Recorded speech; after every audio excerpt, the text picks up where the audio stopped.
And today I am going to show you how to turn these into these. You are watching Gettin Crafty with Moxie Mae for Stephen Buren Roofing, Windows, and Flooring.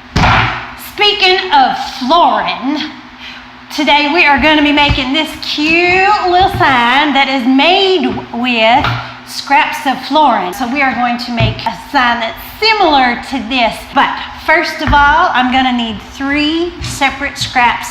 This is tongue and groove 3.5-inch plank. You can use wider plank or narrower plank, it doesn't matter. You just need to size your letters to fit. And I'm going to go ahead and I'm going to sand down the edges and kind of distress it a little bit. You can use just regular old sandpaper, or you can go use your sanding machine, which is what I'm going to do right now. All right, I'm all finished sanding and I distressed them a little. Now I'm going to use some plain old wood glue to glue them together. Because it's tongue and groove, wood glue is all you need.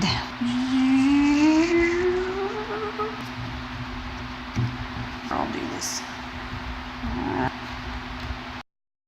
All right, I am gonna just stencil this part over here, just for some visual interest in what I have created. I have a cotton ball and a clothespin, and I'm just gonna use some white paint. By the way, this is my white paint, just real cheap stuff. It's gonna look pretty stark, but that's all right because we're gonna use some sandpaper and take a lot of this off.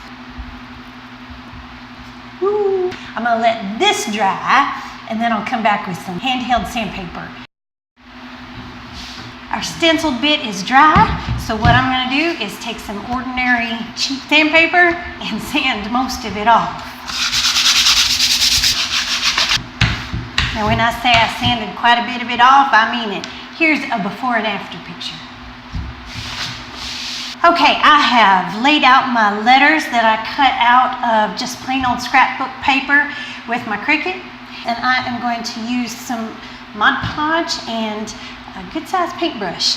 And I'm going to do these one at a time. So I'm going to do.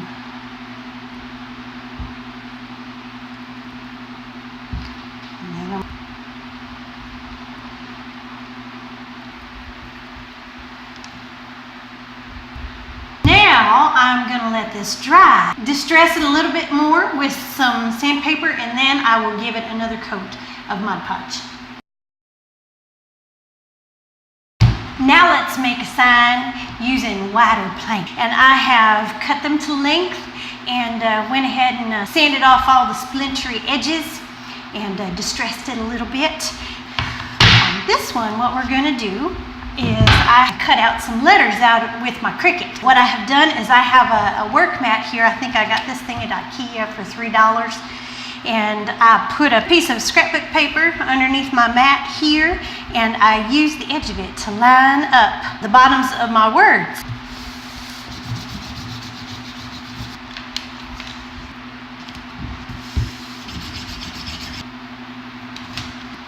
Okay, I have just kind of set these together so that I can figure out my placement for my second set of words, and I have put them on there.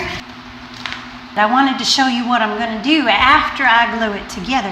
I have painted some spring-loaded clothespins. I've painted them black, and I've put some polyacrylic, just a real thin coat of polyacrylic on the outside so that they're nice and shiny. And I am going to glue those to the bottom here, and this will be for holding socks. And for that, I'm going to use some E6000. You can use hot glue, but that might break free just because this has a little bit of a shine on it. So this stuff is going to work wonders. Okay. Our patience, kindness, goodness sign is finished. It's all dry. Our clean single seek and mate sign is almost done. Before we put the clothespins on, we need to put a means of hanging it on the back. You can see that I have put 2 sawtooth clips on it so that the weight of the sign is spread across 2 nails and not just one. Now I have a little trick. These nails are itty bitty, little bitty, a bobby pin to help hold these. So I am going to make sure to put these with the zigzag side down, and I'm going to put those right about there. And then I'm going to use my bobby pin. I discovered that these little bitty nails are just a hair longer than the depth of my boards. On this one, those little nails came through right at the front here. Good thing it's distressed. You don't even notice. I use my hammer and push those back, and it's just fine. So what I'm gonna do, since I learned that last time, I'm not gonna hammer these quite all the way in. I have finished gluing on my clothespins, and I put some hangers on the back. I used some blue tape so that I measure down equally. There we go. I've got my hangers on there, and thanks for watching. Be sure to check out our other videos and visit us online at www.stevenburen.com. Have a wonderful day.